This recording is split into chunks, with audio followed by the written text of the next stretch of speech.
Au nom de Dieu, clément et miséricordieux. Louange à Dieu qui créa les créatures et mit parmi les hommes ses envoyés, et qui parmi eux choisit Muhammad et le rendit supérieur à tous les envoyés. Il est le meilleur des créatures, et de même Dieu a fait de son peuple le meilleur des peuples. Que Dieu répande sur lui et sa famille et ses compagnons, ses faveurs et la paix. Ce message est adressé par l'imam Moulay à tous ses adeptes et à tous les musulmans, hommes et femmes, adultes et jeunes. Que la paix soit avec vous et vos familles, ainsi que la miséricorde divine. Je vous salue et vous demande comment vont les affaires. Comment vous portez-vous? Comment va la maison? Vivez-vous en paix? Je vous recommande de multiplier vos efforts pour obéir davantage à Dieu et à son envoyé, et pour raffermir votre foi. Ne faites les uns pour les autres que du bien. Aimez-vous les uns les autres. La religion, c'est la disponibilité généreuse, c'est-à-dire la disponibilité à l'égard de Dieu, de son envoyé, de son livre, des chefs religieux et de tous les musulmans. Être disponible à l'égard de Dieu, c'est reconnaître son unicité, exécuter ses commandements, s'éloigner de ce qu'il interdit, et conseiller aux hommes d'agir dans le même sens. Être disponible à l'égard de son envoyé, c'est croire en sa mission, l'attester, suivre ses commandements, abandonner ce qu'il interdit et pratiquer sa tradition. Être disponible à l'égard du livre de Dieu, c'est le lire et le relire souvent, et pratiquer ce qu'il prescrit. Être disponible à l'égard des chefs religieux, c'est les aimer, suivre leurs conseils, les aider dans les activités qui concernent la religion, et conseiller aux hommes d'adopter la même attitude à leur égard. Être disponible vis-à-vis de tous les musulmans, c'est les aimer tous, car comme l'a dit l'envoyé de Dieu, que Dieu répande sur lui sa bénédiction et la paix, le croyant doit aimer tous les croyants et ne doit en haïr aucun. Et comme il a encore dit, le vrai croyant doit vouloir pour son frère croyant ce qu'il veut pour lui-même. L'envoyé de Dieu, que Dieu répande sur lui sa bénédiction et la paix, a dit: ne vous haïssez pas les uns les autres. Déconseillez le mal. Tissez entre vous de bonnes relations. Je vous recommande de renforcer vos relations par l'amour, car les habitants du paradis s'aiment. Écartez l'inimitié et la haine, car vous êtes des frères. Sachez que le croyant a pour frère le croyant. Comme Dieu le Très-Haut l'a dit, les croyants sont tous frères. Arrangez donc les différends de vos frères et craignez Dieu afin qu'il ait pitié de vous. Sachez, ô vous les croyants, que le croyant doit rester uni aux croyants, lesquels s'unissent à lui. Celui qui ne le fait pas ne reçoit pas l'aide de Dieu. Ne cherchez pas à vous surpasser les uns les autres dans l'acquisition des richesses de ce bas monde. Cherchez plutôt la concurrence dans l'obtention des richesses de l'autre monde. C'est ça qui procure la fortune éternelle et des honneurs élevés. Ne soyez pas avides des biens de ce bas monde, car ce monde-ci est comme un cadavre impropre à la consommation. Seuls les chiens et les vautours mangent un tel cadavre. Détachez-vous donc de ce bas monde, ne le suivez pas, car c'est une demeure qui va vieillir et disparaître. Or sa disparition est proche. Méfiez-vous des oui-dire et des on a dit que, car bien souvent ce qu'on raconte et ce qu'on entend ne correspondent pas à la réalité. Ne nourrissez à l'égard de vos frères que de bons soupçons. Évitez les mauvais soupçons. Dieu est à l'affût des soupçons de ses serviteurs. Ne négligez pas d'évoquer le souvenir de Dieu partout où vous vous trouvez. Le rappel du souvenir de Dieu diminue les mauvaises actions et multiplie les bonnes. Or, celui qui totalise beaucoup de bonnes actions et peu de mauvaises aura pour demeure le paradis s'il plaît à Dieu. Dieu le Très-Haut a dit: pensez à Dieu que vous soyez debout, assis ou couché. Méditez sur les prodiges de Dieu tels que la création des cieux et de la terre. Dieu a ordonné que l'on multiplie son souvenir, car lui, le Très-Haut, a dit: répétez souvent le nom de Dieu et célébrez-le matin et soir. Pensez à Dieu à tous les endroits, car ces lieux porteront témoignage en votre faveur le jour du jugement dernier. Ne consommez, ne buvez que ce que vous avez honnêtement acquis. Ne montez que sur ce qui est honnêtement acquis. Ne portez que des vêtements honnêtement acquis. N'utilisez sur l'ensemble de tout ce qui peut vous servir que des choses proprement acquises. Ce qui est proprement acquis, c'est ce que vous avez gagné honnêtement. Le bien mal acquis sera la première chose que l'on déchirera du ventre de l'homme le jour du jugement dernier. Un bien mal acquis peut gâcher une richesse comme une cuillerée de sang peut souiller une calebasse de lait. C'est de cette manière qu'un petit bien mal acquis peut gâcher une grande richesse honnêtement gagnée. Le signe de la déchéance chez l'homme, c'est le fait de s'approprier tout ce qu'on a envie de posséder, sans se soucier de la manière honnête, malhonnête ou obscure de l'acquérir. Ô mes compagnons, hommes et femmes, je vous engage à vous laver moralement dans ce monde-ci, car il vaut mieux le faire ici que d'être soumis au lavage de l'autre monde. Comme Dieu l'a dit, ils trouvèrent présent devant eux ce qu'ils avaient accompli. Ceux qui prennent note des actes et des paroles des hommes demeurent vigilants à tout instant et ne laissent rien passer. Soyez pleins de zèle dans l'obéissance à Dieu et à son envoyé, et repentez-vous à chaque instant. Regrettez ce qui est déjà passé, réparez ce qui peut l'être et prenez de bonnes résolutions. Servir Dieu est un devoir de toute créature, car Dieu le Très-Haut a dit « Je n'ai créé les hommes et les djinns que pour qu'ils m'adorent ». Il a encore dit, lui le Très-Haut, il ne leur a été demandé que d'adorer Dieu par un culte sincère. Adorez Dieu et ne vous laissez pas aller comme si vous étiez à l'abri des stratagèmes de Dieu. Seuls les perdants se croient à l'abri des stratagèmes de Dieu. Persistez corps et âme dans la crainte sincère de Dieu et l'humilité. Craignez Dieu, craignez ses châtiments et ses calamités et espérez obtenir sa miséricorde par l'intercession de la sainteté de son envoyé, paix et bénédiction sur lui. Ne vous fiez pas au seul mérite de vos actes. Partagez votre cœur entre l'espérance en Dieu et la crainte de Dieu. Soignez avec précaution cette crainte de Dieu comme en vérité il se doit. Il a dit dans son livre, la meilleure provision, c'est la crainte de Dieu. Craignez-moi donc, vous qui êtes doués d'intelligence. Dieu le Très-Haut a encore dit, adore ton Dieu jusqu'à ce que la mort vienne à toi. Moi, l'imam Moulay qui vous parle, sachez que tout ce que je vous conseille pour l'accomplissement du bien par le corps et par la parole, tout cela, s'il plaît à Dieu, je le pratique à tel point que vous ne pourrez pas faire autant. Prenez exemple sur moi et prenez exemple sur mes actes et mes paroles. Si vous le faites complètement, je vous conduirai dans la voie du salut. Je vous recommande d'éviter la médisance, la calomnie, le mensonge, la trahison et le fait de raconter beaucoup de choses sur quelqu'un que vous n'aimez pas. Évitez la jalousie, la haine, l'orgueil et l'ostentation. Purifiez vos œuvres en les consacrant à Dieu. L'envoyé de Dieu, bénédiction de Dieu et paix sur lui, avait dit à ses compagnons, ne haïssez pas, ne soyez pas jaloux les uns des autres, ne vous éloignez pas les uns des autres, ne vous provoquez pas, et évitez de vous humilier les uns par les autres. Soyez frères, vous les serviteurs de Dieu.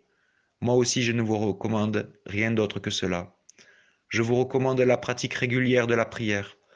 La première chose sur laquelle on questionnera l'homme le jour du jugement dernier, c'est l'accomplissement de la prière, ainsi que le respect de ses règles et conditions d'exécution. Je vous recommande de vous occuper de vos familles. Chacun de vous est un berger, or le berger est responsable de ce dont il est le gardien. Au chef d'un pays, on demandera des comptes sur les affaires du village. Au chef d'un pays, on demandera des comptes sur la manière dont il a gouverné son pays. Au juge, on demandera des comptes sur les affaires du village. Au père de famille, on demandera des comptes sur sa famille. Au possesseur d'une chambre, on demandera des comptes sur l'utilisation de cette chambre. À la femme, on demandera des comptes sur le respect de la chambre de son mari et de son lit.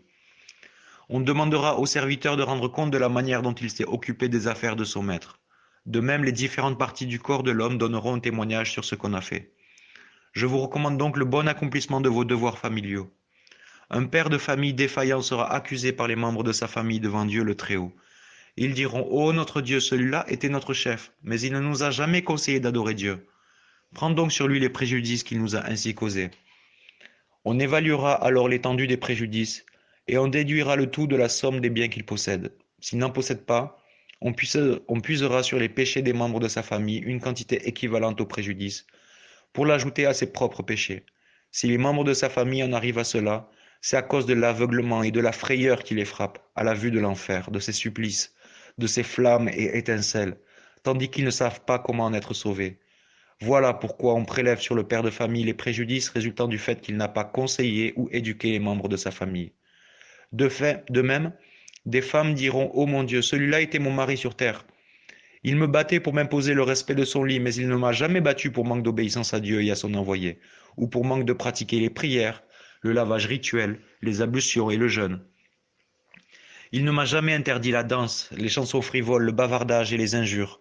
Ô mon Dieu, prends sur lui les préjudices qu'il m'a ainsi infligés. Les fils diront aussi, ô notre Dieu, prends sur notre Père les préjudices qu'il nous doit, Il ne nous avait pas donné un nom qui figure parmi les noms des saints. Il ne nous a pas éduqués. Il ne nous a rien fait savoir du livre de Dieu. Il ne nous avait pas interdit ce que Dieu interdit. Il ne nous avait pas conseillé la pratique des commandements de Dieu. Il nous avait abandonnés et laissé l'entière liberté de faire le mal. Ô mon Dieu, prends donc sur lui les préjudices qu'il nous a infligés. Les esclaves, hommes et femmes, diront, ô notre Seigneur, celui-là fut notre maître sur terre. Il nous ordonnait de travailler, nous chargeait de commissions pour la satisfaction de ses propres besoins, et se montrait hautain à notre égard. Mais il ne nous a jamais ordonné d'obéir à Dieu et à son envoyé. Et lorsque nous avions fini de travailler pour lui, il nous laissait l'entière liberté de faire ce que nous voulions. Il ne nous a rien fait savoir sur les commandements de Dieu. Il ne nous avait pas interdit ce que Dieu interdit. Ô notre Seigneur, prends sur lui les préjudices qu'il nous a ainsi infligés. Dieu est un souverain juste. À chaque créature, il paiera ce qui lui est dû comme préjudice, le jour du jugement dernier, de sorte que nul ne devra plus rien à personne. Il y aura de même le jour du jugement dernier des préjudices qui peuvent résulter pour vous de tout ce que vous possédez. Moutons, chèvres, chevaux, chameaux, volailles ou toute autre chose. Or chaque responsable d'un préjudice subira le prélèvement de la valeur du dommage qu'il a causé. Car Dieu s'est interdit à lui-même l'injustice et décrété son interdiction parmi ses serviteurs. Or Dieu sait tout et n'oublie rien. Tout ce que vous avez fait se trouve conservé dans le livre de Dieu jusqu'au jour du jugement dernier. C'est un jour à craindre. Les secrets seront divulgués. Celui qui possède à son actif une bonne action en aura jouissance. Par contre, celui qui possède à son passif une mauvaise action en pâtira. Soyez prompt à vous repentir. N'hésitez pas trop lorsqu'il s'agit d'accomplir le bien. Que celui qui a l'intention de faire du bien fasse vite avant que l'occasion n'échappe. Par contre, que celui qui est sur le point de faire du mal se donne des délais, afin qu'il puisse entre-temps abandonner son projet. Dieu inspire la pratique de bonnes œuvres à celui qu'il veut combler de ses faveurs. Soyez patients et supportez-vous les uns les autres avec patience. Unissez-vous, craignez Dieu afin que vous fassiez partie des bienheureux et que vous soyez sauvés des supplices douloureux et violents de Dieu. Je vous recommande de circoncire les jeunes garçons et de marier les jeunes filles, car la mort vous cherche à chaque instant. Or la mort est un lot réservé à tout vivant. Dieu le Très-Haut a dit, toute âme goûtera à la mort. Or la mort ne vient que par surprise. Elle interrompt les projets d'avenir, rend orphelins les enfants. Elle finit par disperser les groupes d'amis, de parents ou autres. Or la mort est un breuvage de regret que boira toute âme. Après l'avoir bu, celui qui pratiquait de bonnes œuvres regrettera de n'avoir pas fait davantage de bien. Celui qui faisait le mal regrettera aussi là où les regrets n'ont aucune utilité. La mort séparera ceux qui s'aiment, deux époux, la mère et son enfant, deux amis, deux intimes. Elle réduira toute maison en ruine. Nombreux sont les pays ou grandes villes et villages qui ont fini par être des lieux déserts.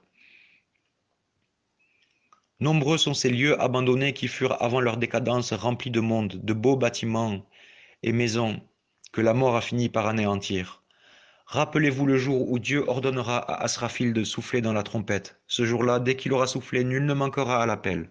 Les anges, les hommes, les djinns et les autres créatures, tous se réveilleront et se tiendront debout. C'est le jour où on verra les cheveux d'un enfant blanchir à cause de la frayeur. Craignez donc ce jour et faites de bonnes œuvres pour ce jour. Celui qui aura devant lui ces bonnes œuvres en sera plein de joie. Tous les envoyés de Dieu, tous les saints et tous les connaisseurs de Dieu craignent ce jour-là. Ce jour, une femme qui allaiterait un enfant serait aveuglée au point de ne plus reconnaître cet enfant. Une femme enceinte subirait un avortement à cause de la frayeur. Or, on verra des gens agités par une ivresse due, non pas à la boisson, mais à l'intensité en eux des supplices de Dieu.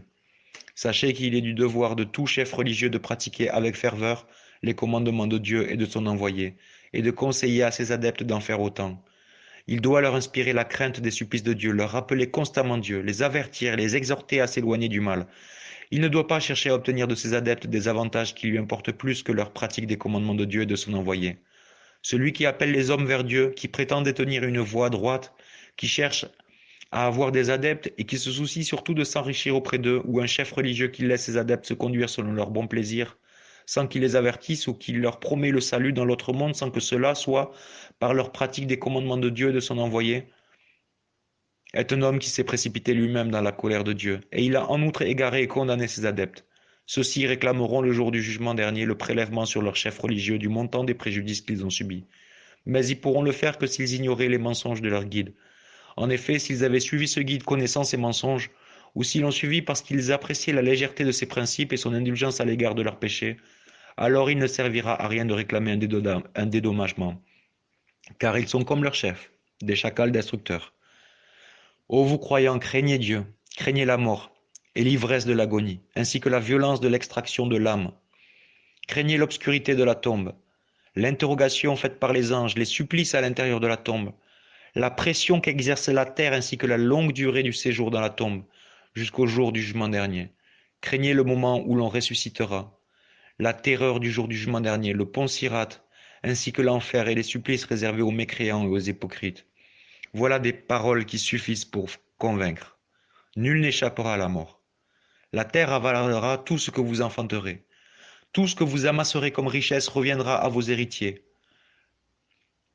Lavez-vous et devenez propres. Il y a dans ce monde-ci de l'eau et du savon. Si vous suivez ce que je vous dis, vous en verrez l'utilité demain dans l'autre monde. Si vous ne le suivez pas, vous ne nuirez qu'à vous-même. Vous ne pouvez en aucune façon nuire à Dieu. Moi, je suis un donneur de directives. Or, Dieu le Très-Haut a dit dans son livre, « Celui qui est un envoyé n'a d'autre devoir que de transmettre. Or, moi, j'ai transmis. Celui qui sera rebelle et aura préféré la vie présente aura pour demeure l'enfer. Celui qui aura redouté le moment de sa présence devant Dieu et éloigné son âme des jouissances aura le paradis pour demeure. Sachez que notre temps est agité. Cela signifie la fin des temps. Prenez comme exemple une eau qui s'épuise. Ce qui reste au fond du récipient est toujours trouble.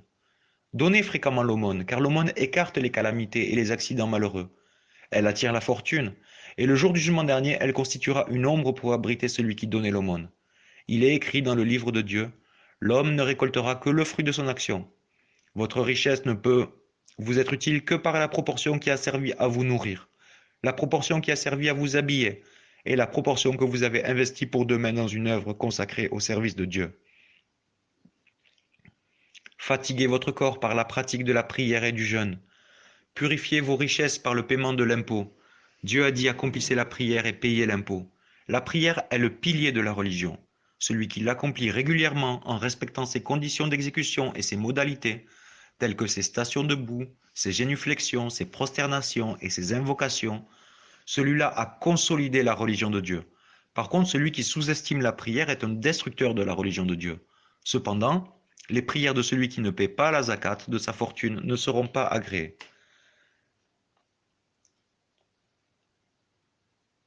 Tâchez de conseiller constamment la pratique de bonnes œuvres et déconseiller les actions mauvaises, car comme l'a dit l'envoyé, bénédiction et paix de Dieu sur lui, ceux qui conseillent la pratique du bien et déconseillent le mal sont ceux qui seront le jour du jugement dernier assis sur des fauteuils moelleux, à l'ombre du trône.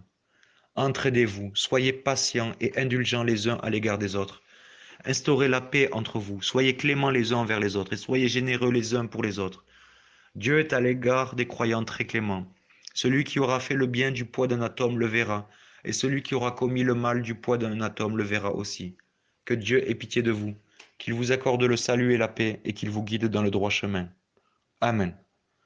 Que la bénédiction de Dieu et le salut soient sur Mohammed, sur sa famille et ses compagnons. Au nom de Dieu clément et miséricordieux, louange à Dieu qui nous jugera et ne sera point jugé. Qu'il répande ses faveurs et la paix sur le noble envoyé, l'élu, Sayyidina Muhammad. Que Dieu augmente pour lui sa bénédiction et sa sécurité. Moi, l'imam Moulay, j'adresse à vous, mes amis et mes intimes, mes salutations et implore pour vous et vos familles la grâce de Dieu et sa bénédiction.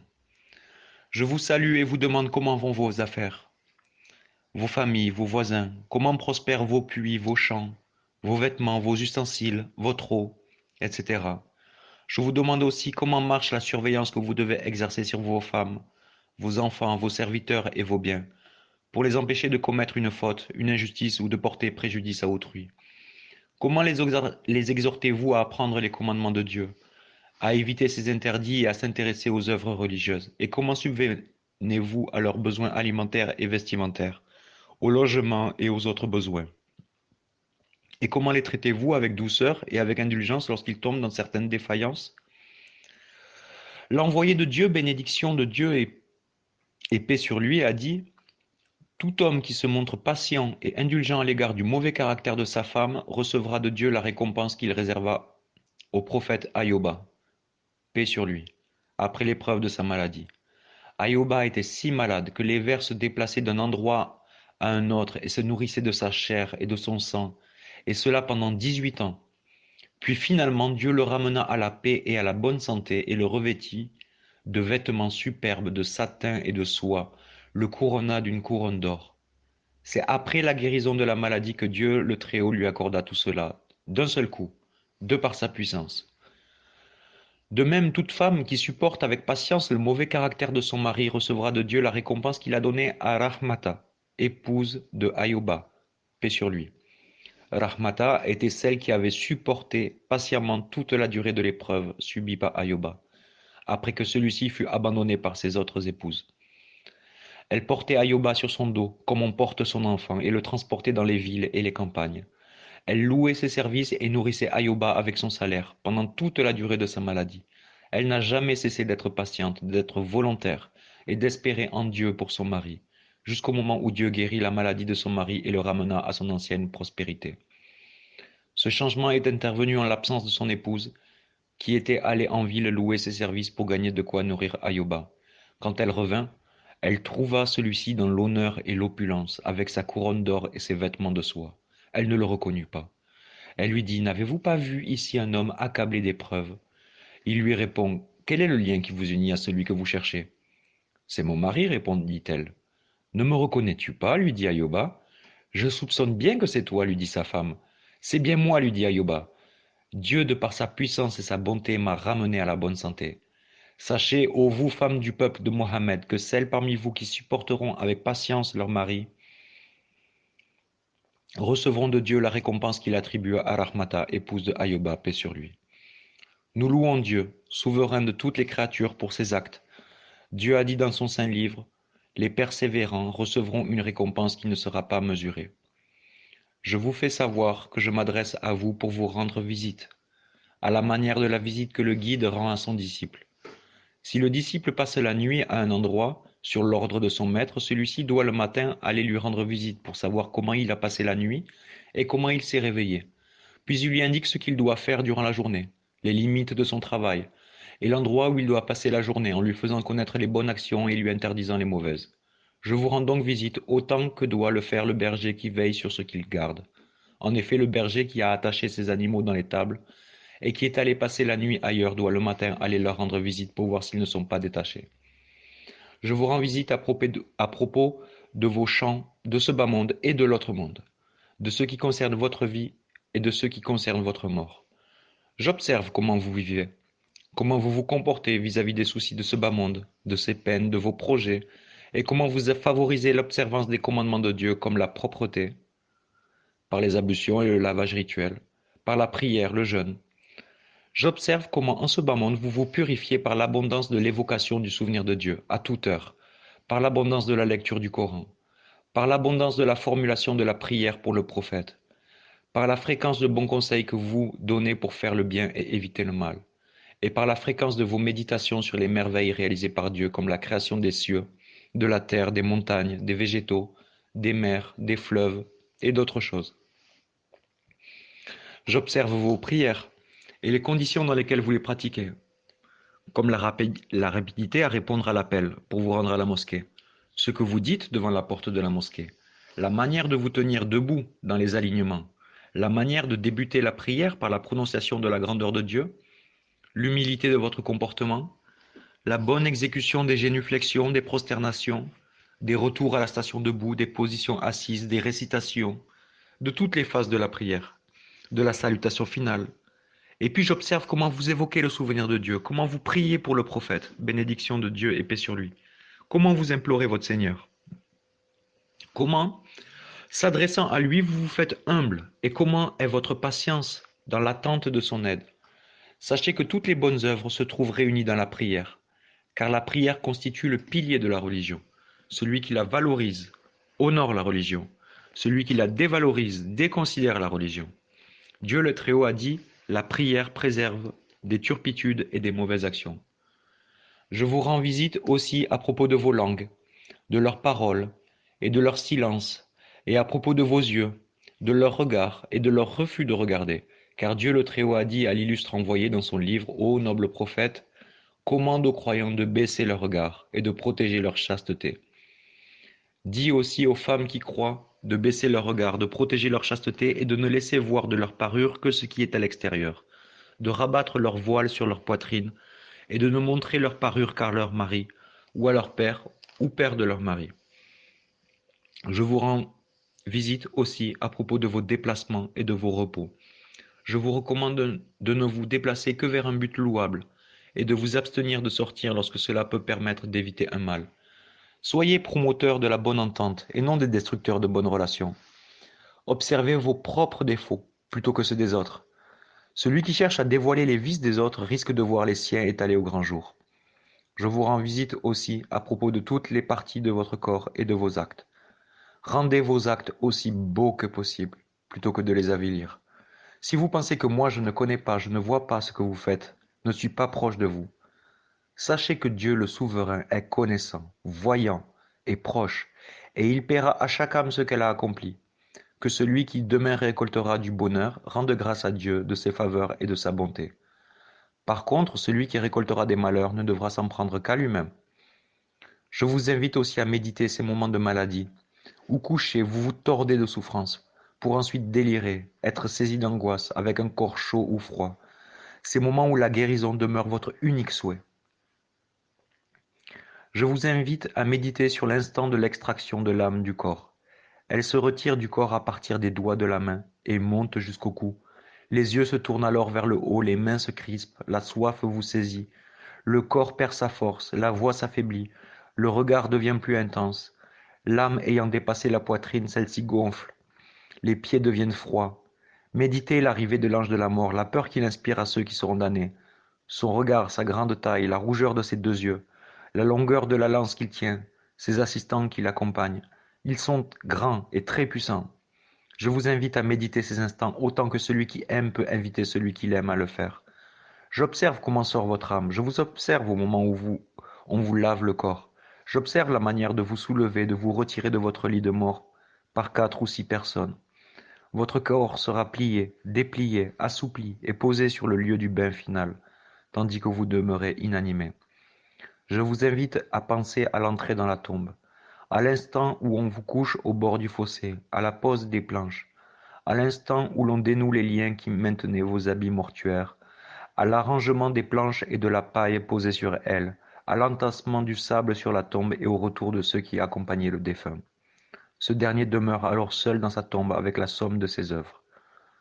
S'il s'agissait de bonnes œuvres, il devient heureux et joyeux, et constate alors la véracité des paroles de l'envoyé de Dieu en ce qu'il avait dit, le repos des pieux, c'est la mort. S'il s'agissait de mauvaises œuvres, la tristesse, l'angoisse le saisissent. Il pleure car ces œuvres constituent pour lui un supplice qui le torture jusqu'au jour de la résurrection. Je vous invite à méditer l'interrogation des 2 anges, dont les noms sont Munkar et Nakir. Tous les 2 sont énormes, ils sont noirs, leurs yeux sont grands et logés dans une seule orbite. Chacun d'eux possède une massue si lourde que les hommes et les djinns réunis ne pourraient la remuer. Or cette massue est dans la main de chacun d'eux plus légère qu'une plume d'oiseau. Et je jure par Dieu que ces anges ne sont cléments qu'à l'égard de celui qui bénéficie de la clémence de Dieu, par l'intercession de la sainteté de l'envoyé bénédiction.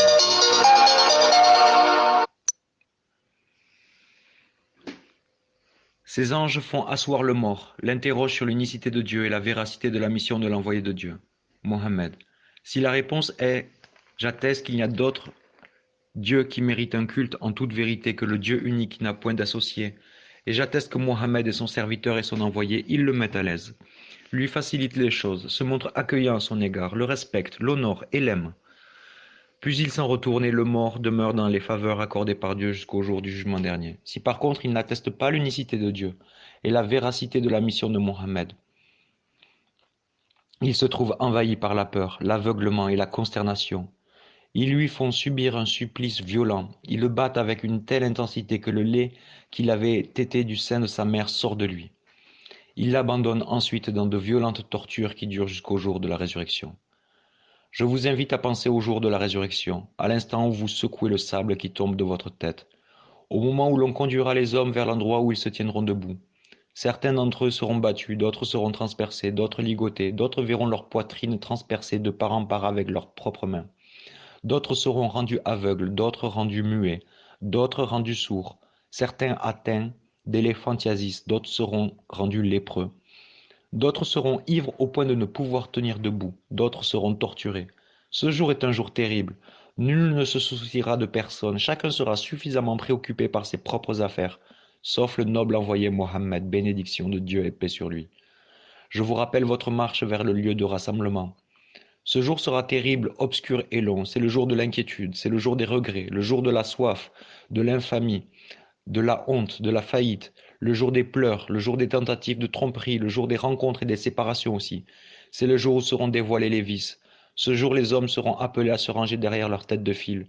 Chacun se rangera derrière celui qu'il suivait dans ce monde et en ce qu'il croyait.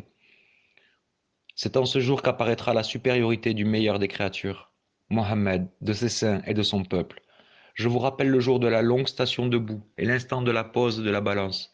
Celui dont les bienfaits pèseront lourd sera parmi les bienheureux. Il sera sauvé et sera envahi par une grande joie.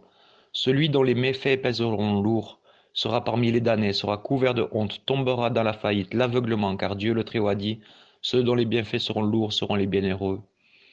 Ceux dont les bienfaits seront légers seront ceux qui auront perdu eux-mêmes. Je vous rappelle aussi le vol des livres lancés vers leur destinataire. Celui dont le livre lui parvient par le côté droit sera parmi les bienheureux, sera joyeux et sera sauvé. Celui dont le livre descend par son côté gauche aura le visage crispé de tristesse et pleurera. Chaque livre contient les œuvres de son propriétaire. Notre Seigneur ne fera tort à personne, et en cet endroit, nul ne pourra faire du tort à personne. Je vous rappelle aussi Sirat, qui est tendue au-dessus de la géhenne, dont le feu sera allumé, elle brûlera, lancera des fumées, s'étirera avec force, sera furieuse contre celui qui aura désobéi à notre Seigneur, et s'empressera de le torturer, car Dieu le Très-Haut a dit, la géhenne brûlera avec force, peu s'en faut que de rage elle n'éclate. Je jure par Dieu que quiconque descendra de Sirat sera précipité dans la géhenne. Or à l'intérieur de ce feu se trouvent des serpents, des scorpions, des raucoins, et des supplices innombrables qu'on ne peut pas retenir par cœur. On a beau vous énumérer les supplices de la géhenne, il en restera toujours d'autres qu'ignorent celui qui n'y est pas entré. Que Dieu nous en préserve. Sirat est un pont tendu au-dessus de la géhenne. Il est plus mince qu'un cheveu, plus tranchant qu'un sabre, plus chaud qu'une braise, et plus mobile qu'un serpent. Sa longueur correspond à 3000 ans de marche. Or nul n'entre au paradis sans franchir Sirat. Je vous rappelle votre arrivée devant le lac de l'envoyé de Dieu. Celui qui boira l'eau de ce lac n'aura plus jamais soif. Celui qui avait troqué la saine pratique de la religion contre les innovations ou contre la magie ou contre autre chose ne boira pas l'eau de ce lac. Si vous désirez le salut, purifiez votre culte voué à Dieu, pour l'amour de Dieu et de son envoyé. Demeurez constant dans ces pratiques pures, même si elles sont assez réduites. Ne mêlez pas à vos pratiques religieuses le mensonge, l'escroquerie, la débauche, l'innovation, la magie. Serait-elle une magie par l'écriture? Ne déviez pas vers les gens qui s'adonnent à ces choses, car vous seriez demain déchus et perdants. Je vous rappelle aussi votre arrivée devant la porte du paradis, le repos qui sera désormais le vôtre, la rapidité avec laquelle boissons et aliments vous seront servis, la disparition de toutes les sensations de fatigue après que vous aurez mangé le foie de Barmoth, ainsi que la disparition de tout mal, des soucis, des sentiments de haine, d'hostilité et de jalousie. Il ne restera plus dans vos cœurs que l'amour, le bonheur et la joie.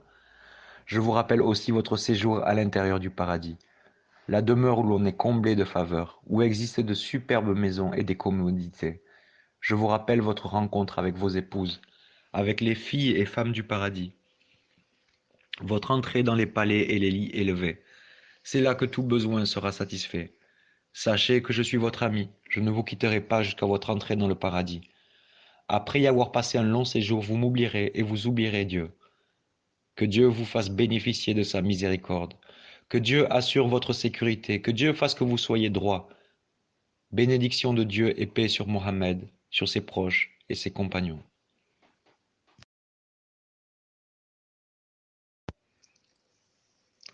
Au nom de Dieu clément et miséricordieux, bénédiction de Dieu sur Sayyidina Mohammed.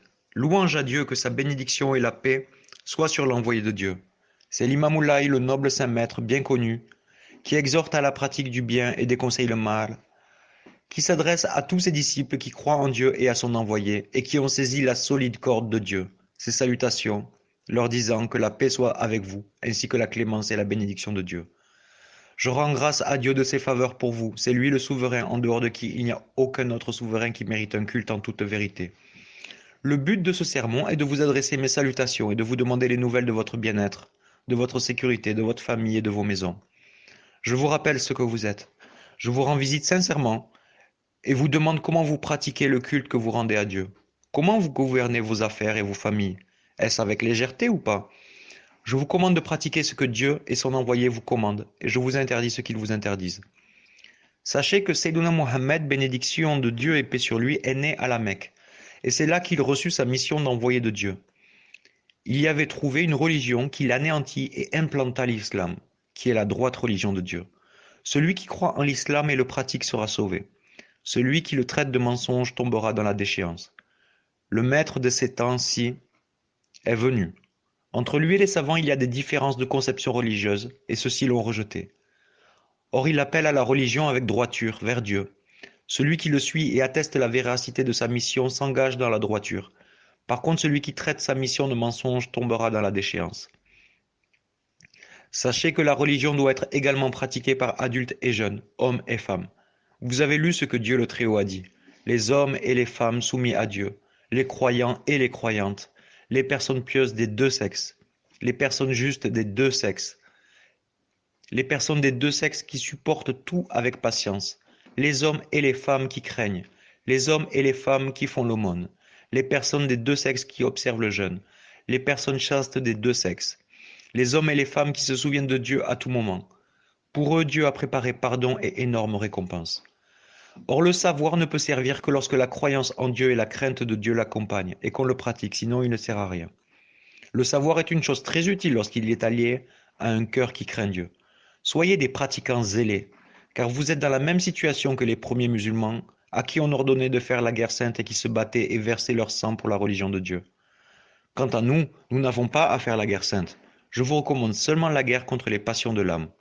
Cette guerre consiste à dominer autant que vous le pouvez toutes les parties de votre corps et à pratiquer les commandements de Dieu comme il les a ordonnés. Je ne vous demande pas de me donner vos biens, je ne vous demande pas non plus de me donner vos moyens de vous enrichir, mais je vous demande ce qui appartient à Dieu et qui est un commandement impératif de Dieu et qui est obligatoire pour vous, c'est-à-dire le paiement de l'impôt. Dieu demande le paiement complet et à son heure de la zakat. Celui qui en soustrait une portion aussi petite qu'un atome aura à le payer le jour où avoir des enfants ou de la richesse ne sert à rien. Vous ne devez ni manger ni boire ce que vous devez payer au titre de la zakat. Vous devez plutôt le donner en aumône. Or ce jour-là, l'âme ne pourra rien pour elle-même. Celui à qui Dieu a donné en ce monde un guide religieux qui lui prodigue de bons conseils et lui dicte les interdits doit louer Dieu et son envoyé et remercier ce guide. Sachez que la zakat appartient à Dieu. Celui qui s'en acquitte convenablement recevra un salaire complet. Celui qui en soustrait une partie ou en dépense le montant ailleurs a commis un péché. Soyez de zélés pratiquants et craignez Dieu d'une crainte sincère. Rendez-lui le culte comme il l'a ordonné. Faites partie de ceux qui pratiquent avec pureté. Un envoyé de Dieu n'a d'autre devoir que de transmettre. Or moi j'ai transmis. Celui qui entend l'appel et le suit accomplit une belle action. Celui qui l'entend et s'en détourne n'a fait du tort qu'à lui-même. C'est un devoir pour les adultes d'ordonner aux enfants, aux femmes et aux esclaves de pratiquer la religion. Ces pratiques doivent être effectuées sainement, et surveillez vos animaux pour les empêcher de porter préjudice aux gens. Soyez clément à l'égard des besoins de vos épouses, en nourriture et en vêtements, et évitez de leur infliger des torts. J'ai appris que certains d'entre vous, laïens, ont eu des querelles avec leurs compagnons qui sont des disciples de Cheikh Ahmadou Bamba et avec d'autres. Cela et vous-même êtes tous des musulmans. Et il ne doit exister entre vous que fraternité. Il ne doit pas exister parmi les adeptes de l'islam d'inimitié et de haine. Sachez que la religion, c'est la générosité, l'amour et l'entraide. Dans la religion, polémiques et disputes sont interdites. Chercher à vous rabaisser l'un l'autre, à vous salir, à vous avilir et la rivalité sont également interdits dans la religion. Ne cherchez à vous surpasser les uns les autres que dans la droiture et la crainte de Dieu. Que chacun de vous, musulmans, suive celui qui est son guide et son appui religieux, pratique ce qu'il a ordonné et imite ses qualités. Ne placez pas ce bas monde devant vous, laissez-le derrière vous.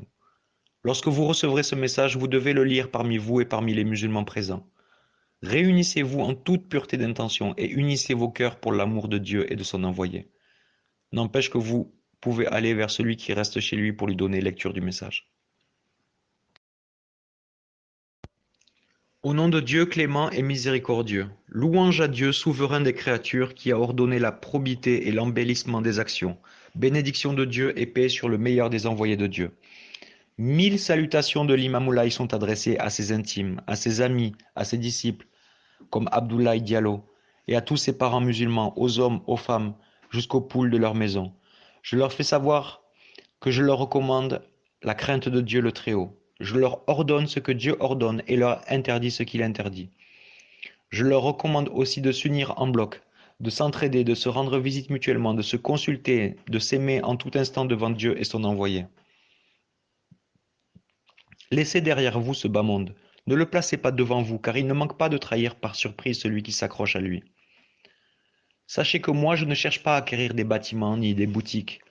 Je ne cherche pas à avoir du bétail, ni des chameaux, ni des ovins, ni des chevaux, ni des ânes. Je ne cherche pas un ensemble d'hommes pour me cultiver des champs. Je n'envoie non plus aucun émissaire chargé de recueillir pour moi des dons ou des aumônes. Je n'ai non plus conseillé à personne de chercher à acquérir des bâtiments, des boutiques ou des baraques. Celui qui veut me suivre doit abandonner ce bas monde et ce qu'il contient, lui accorder une faible importance. Il doit s'adonner avec dévotion aux œuvres de l'au-delà, car c'est l'autre monde qui est éternel. Les biens acquis là-bas demeurent à jamais. Celui qui en ce monde possède beaucoup de bâtiments, de marchandises, de bagages ou des ovins, du bétail, des chameaux, devra nécessairement un jour les laisser derrière lui et s'en aller vers l'autre monde pour que d'autres se les disputent. Dans l'autre monde se trouvent des supplices intenses, la peur, des pleurs, des angoisses, si nombreux qu'on ne peut ni les retenir par cœur ni les énumérer. Si vous désirez le salut, accomplissez de bonnes œuvres, multipliez l'invocation des noms de Dieu à tout instant, regrettez ce qui vous a déjà échappé et purifiez vos richesses par l'aumône, par des dons et par des aides accordées à vos parents. C'est Dieu qui rétribuera celui qui fait don d'une portion de son avoir ou en fait aumône, car il paiera à chacun de ses serviteurs ce qu'il a accompli. Si vous découvrez quelqu'un dont les conseils sont meilleurs que les miens, ou quelqu'un qui vous interdit plus de mauvaises choses que moi, abandonnez-moi et suivez-le.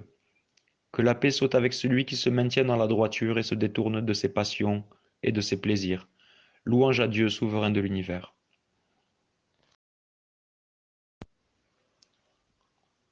Au nom de Dieu clément et miséricordieux, à lui seul tous les louanges, lui qui n'a point d'associé.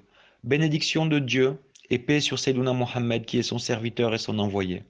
C'est l'Imamullah l'élu, le saint maître des créatures qui adresse à tous les musulmans, hommes et femmes, qui ont quitté leur foyer pour servir Dieu et son envoyé ses salutations. Que la paix et la clémence de Dieu ainsi que sa bénédiction soient avec vous et vos familles.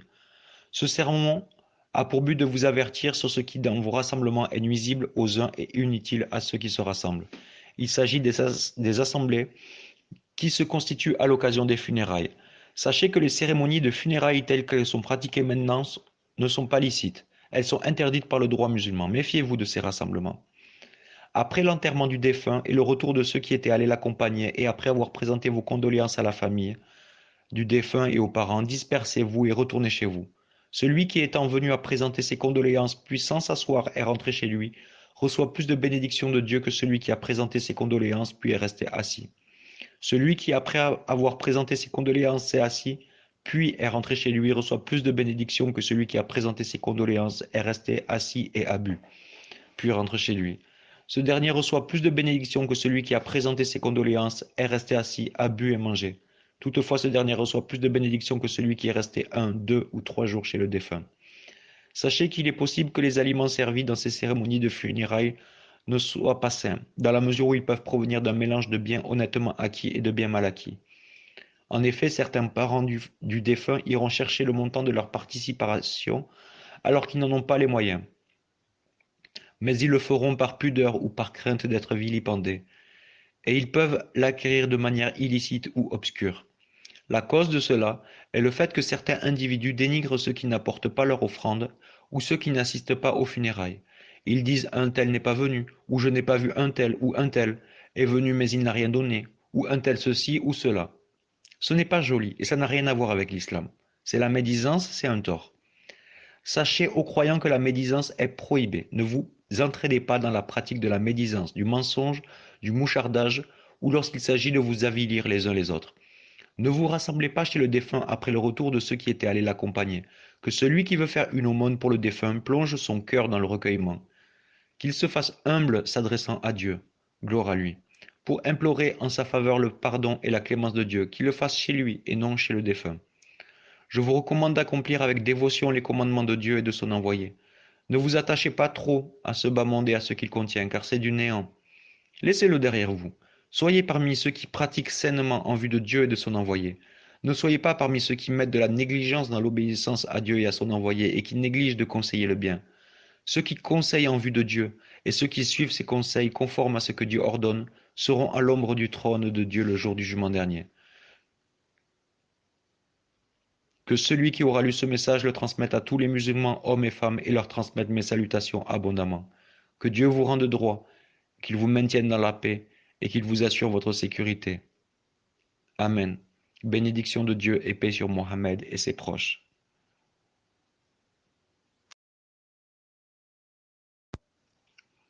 Au nom de Dieu clément et miséricordieux, que la paix soit avec vous ainsi que la clémence et la bénédiction de Dieu. Ô vous qui croyez en Dieu et en son envoyé, ceci est une recommandation qui émane de l'imam Moulay et s'adresse à ceux qui sont ses mokadem, qui ont pouvoir de donner le wird. Sachez qu'il y a des circonstances dans lesquelles vous devez agir avec ferveur et sans aucune négligence. Je vous recommande d'être indulgent à l'égard des fidèles sur certains manquements et d'étendre votre couverture d'indulgence à tous les musulmans. Méfiez-vous de ce qui peut, dans vos cœurs, engendrer la haine et l'inimitié. Soyez constamment en train de tisser de bonnes relations entre vous et d'extirper tout ce qui peut engendrer dans le cœur des uns l'inimitié à l'égard des autres. Si le feu s'allume parmi vous, dépêchez-vous de l'éteindre et que votre action en cela ne soit faite que dans le but d'obtenir l'agrément de Dieu. Que rien d'autre ne s'ajoute à ce but. Si vous voyez quelqu'un chercher à installer la brouille parmi les musulmans, empêchez-le, ramenez-le à la raison calmement avec des paroles douces. Je vous recommande d'intervenir auprès des fidèles avec douceur en leur facilitant les choses.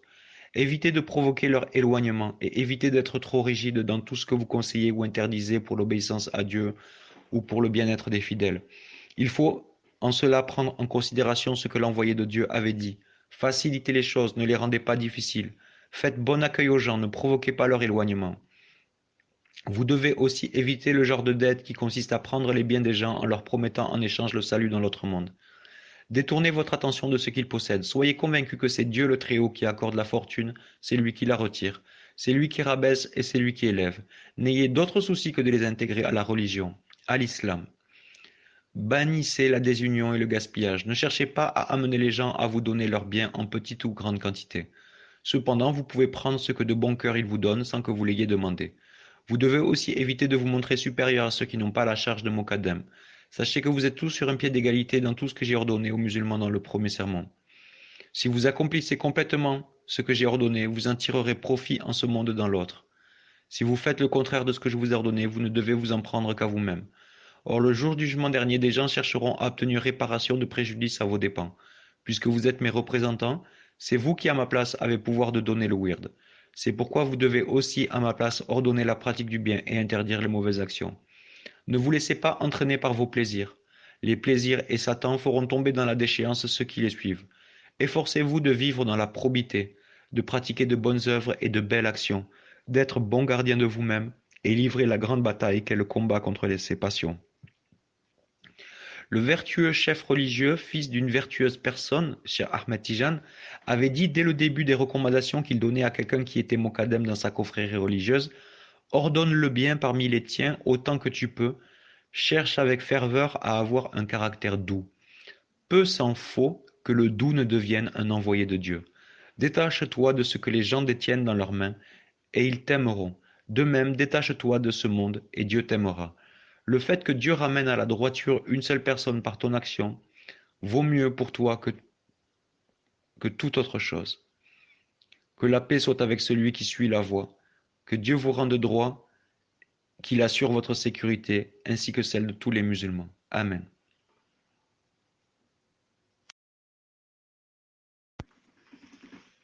Au nom de Dieu clément et miséricordieux, bénédiction et paix sur Mohammed, ses proches et compagnons. Toutes les louanges appartiennent éternellement à Dieu qui ressuscite les morts, lui qui peut tout. Bénédiction et paix sur l'envoyé de Dieu, saint maître de tous les autres envoyés, sur ses proches et ses compagnons.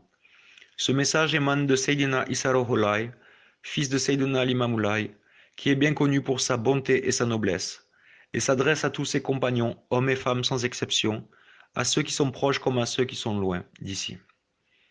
Je vous salue et vous fais savoir que notre père l'Imam Moulay a vécu, c'est-à-dire qu'il a quitté ce monde, cette demeure qui finit, et qu'il est allé dans l'autre monde, demeure de la vérité et de l'éternité. Sachez qu'il exhortait les gens à répondre à l'appel qu'il lançait pour les amener à Dieu, à une religion pure. Il n'appelait personne pour lui-même. Que celui qui croit en Dieu et en son envoyé se mette à servir Dieu et purifie son culte de façon à ne rien associer à Dieu. Quant à celui qui ne pratiquait la religion que parce qu'il voyait mon père l'Imam Moulay, il ne lui reste plus qu'à abandonner son culte, car l'Imam Moulay est parti comme sont partis ceux qui l'avaient devancé. Dieu le Très-Haut a dit, tout vivant goûtera la mort. Il a encore dit, tout ce qui existe sur cette terre connaîtra une fin. Seule la face de son Seigneur restera, lui, le possesseur de la majesté et de la gloire. Je vous fais savoir aussi que Seydina l'Imam Moulay disait, je suis un envoyé. J'ai reçu l'ordre de transmettre et je ne vous ai transmis que ce que Dieu m'a ordonné, et qui était adressé à vous afin que vous pratiquiez ses commandements, en purifiant votre culte partout où vous soyez. Je vous fais savoir que je ne vous recommande rien d'autre que cela. Je vous recommande l'obéissance à Dieu et à son envoyé. Pratiquez la prière, payez la zakat, jeûnez sainement durant le mois de Ramadan, payez l'impôt de la fin du Ramadan à son heure, prononcez sans cesse abondamment les noms de Dieu à toute heure. Méditez les merveilles de Dieu telles la création des cieux et de la terre, et de ce qui est entre eux. Gardez le silence sur tout ce qui ne comporte pas du bien. Détournez vos regards de ce dont le regard est interdit par Dieu. Préservez les parties du corps contre les actes interdits et les actes détestables. Soyez patients, car Dieu le Très-Haut a dit, ô croyants, soyez patients, soyez indulgents les uns à l'égard des autres, soyez solidaires et craignez Dieu afin que vous obteniez le salut. Acceptez les décisions de Dieu et exprimez-lui votre reconnaissance pour ses faveurs. Évitez l'injustice dans vos relations, car Dieu s'est interdit à lui-même l'injustice et a décidé son interdiction parmi ses créatures. Pardonnez à vos proches certaines erreurs, ayez de bonnes intentions à l'égard de celui qui en nourrit de mauvaises à votre égard. Évitez aussi les altercations et la polémique. Évitez de vous rabaisser l'un l'autre ou de vous dénigrer l'un l'autre, et d'autres actes que Dieu a interdits à ses serviteurs. Unissez vos cœurs dans le bien, conseillez la pratique de bonnes œuvres et déconseillez le mal. Que celui qui croit en Dieu et à son envoyé prenne pour modèle de conduite notre Père l'Imam Moulay, en imitant son caractère et ses actes. Qu'il ne se contente pas seulement de dire qu'il croit sans exécuter les commandements, car agir ainsi, c'est se condamner à la faillite. Mon père avait dit, je ne vous ai pas appelé pour déclencher une bataille ou la guerre sainte. Il n'avait ni couteau, ni sabre, ni lance, ni autre chose. Il prêchait la bataille contre soi-même, contre ses passions, qui consiste à préserver les parties de son corps contre la pratique de ce que Dieu interdit à ses serviteurs, et à s'efforcer d'accomplir les commandements de Dieu et de son envoyé partout où vous soyez. Moi aussi, je ne vous conseille rien d'autre que cela, à tous, hommes, femmes et enfants, à ceux qui sont libres comme aux esclaves. Celui qui suit ce commandement et atteste sa véracité devient droit. Celui qui s'en écarte ne porte préjudice qu'à lui-même. Dieu paiera à chaque âme ce qu'elle a accompli. Celui qui rencontrera du bien devra louer Dieu et son envoyé. Celui qui rencontrera du mal ne devra s'en prendre qu'à lui-même. Je vous recommande la constance dans la droiture et la crainte de Dieu le très grand, ainsi que la pratique de bonnes œuvres à tout moment. Que Dieu vous rende droit. Amen. Au nom de Dieu clément et miséricordieux. Ce sermon concerne les cérémonies de distribution d'aumônes en faveur d'un défunt, 40 jours après sa mort. Il a été fait à l'occasion d'une cérémonie organisée en faveur de la tante paternelle de Seydina Issa du nom de Tiaba Ndoye, qui était décédée. Elle était une fervente servante de Dieu, une croyante, une femme vertueuse. Elle faisait partie de ceux qui ont connu Seydina Limam Moulay et ont cru en lui. Les gens s'étaient réunis, hommes et femmes, au 40e jour après sa mort pour la cérémonie appelée aumône des 40 nuits. Seydina Issa manda auprès d'eux un émissaire, un des meilleurs parmi ses honorables et sincères compagnons, du nom de Moditiane, un homme bien connu parmi les laïens. Après avoir salué l'assemblée, il déclara: Seydina Issa Ruhollah, fils de Seydina l'Imam Moulay, vous adresse ses salutations et vous demande comment vous allez, comment prospèrent vos biens, votre sécurité et vos familles. Il vous demande d'abandonner la pratique de l'aumône des 40 nuits, ainsi que ceux qui s'y greffent comme jouissance, causerie autour des choses de ce bas monde, futilité et autres parmi les choses que Dieu a interdites à ses serviteurs. Dieu le Très-Haut a dit, l'homme n'aura que ce qu'il a gagné par son action et on lui présentera ce qu'il a fait. C'est après avoir entendu cette interdiction que les laïens abandonnèrent ces cérémonies jusqu'à nos jours. Au nom de Dieu, clément et miséricordieux, bénédiction et paix sur Sayyidina Mohammed, sur ses proches et ses compagnons. Toutes les louanges appartiennent à jamais à Dieu, lui qui n'a jamais cessé d'être l'éternel possesseur de son trône, lui qui est majestueux dans sa puissance, lui le clément qui éprouve de la compassion à l'égard de ses serviteurs. C'est lui le souverain qui a créé la mort et la vie pour mettre à l'épreuve ses serviteurs, pour savoir ceux qui accomplissent les plus belles actions. J'atteste qu'il n'y a d'autre souverain que Dieu seul et qui n'a point d'associé. J'atteste que Mohammed est son serviteur et son envoyé. C'est lui qui nous a ordonné la droiture, la crainte de Dieu et la pratique de bonnes œuvres à tout moment et en tout lieu. Car c'est cela qui procure les faveurs éternelles et les honneurs élevés dans l'autre monde. Je vous recommande cela, tel que je l'ai recueilli de mon père Sayyidina Imam Moulay al-Muntazar. Il disait à ses compagnons à tout instant, soyez constants dans la droiture, dans les belles actions, dans l'accomplissement de bonnes œuvres et l'effort de purification du culte que vous rendez à Dieu, partout où vous soyez. Ne soyez pas des corrupteurs, car Dieu le Très-Haut n'aime pas les corrupteurs. Je ne vous recommande rien d'autre que cela, ô vous serviteurs de Dieu. À part cela, Sayyidina Issa Rolai adresse à tous les musulmans, hommes et femmes qui ont répondu à celui qui appela pour Dieu et crurent en lui, ces salutations, que la paix et la miséricorde de Dieu le Très-Haut soient avec vous et vos familles, ainsi que sa bénédiction. Le but de ce message est de vous faire savoir que je vous ordonne ce que Dieu a ordonné et vous interdit ce qu'il a interdit. Sachez qu'il y a une tradition que les gens des temps actuels ont pris l'habitude de pratiquer. Il s'agit du rassemblement qu'ils font à l'occasion du décès de l'un d'eux. Chez le défunt, au 3e jour, au 8e et au 40e jour. Ils disent que c'est pour réciter des prières et donner l'aumône pour le défunt. Ils préparent à cette occasion beaucoup d'aliments offerts à la famille, aux parents, aux proches, aux intimes, aux amis et quelques voisins. Ils l'organisent comme s'il s'agissait d'un festin de mariage. Il peut arriver que certains n'aient pas les moyens de préparer les aliments de cette aumône, ainsi ils vont s'endetter ou hypothéquer leurs biens ou recourir à n'importe quel autre moyen sans se soucier de ce qui est licite ou illicite. C'est la pudeur, la crainte des commérages malveillants et des mauvaises langues qui les poussent à faire cela. Ils le feront donc par orgueil. Je vous recommande à vous, mes compagnons, hommes et femmes, d'abandonner cette pratique, car elle n'est ni bonne ni belle parmi des gens vertueux. Cette pratique ne sert à rien aux défunts, et elle est nuisible à ceux qui l'organisent pour leur propre plaisir. Quant au défunt, ce qui est meilleur pour le servir dans sa tombe, ce sont les bonnes œuvres qu'il a réalisées durant sa vie, avant sa mort. Car l'envoyé de Dieu, bénédiction et paix sur lui, a dit, l'aumône que tu as donnée durant ta vie ne serait-elle qu'une poignée de ce qui t'appartient licitement est meilleure que 100 fois la même valeur qu'on a donnée pour toi après la mort. Et Dieu le Très-Haut a parlé du jour où l'homme verra les œuvres de ses deux mains et où l'infidèle dira qu'il serait heureux que je fusse poussière. Ensuite, je vous fais savoir que les amusements et tout ce qui leur ressemble, en toutes choses, sont prohibés par Dieu à jamais pour tout homme adulte. Que Dieu vous maintienne dans la paix, qu'il vous rende droit et qu'il vous accorde le salut. Amen. Bénédiction et paix sur Mohammed et ses proches.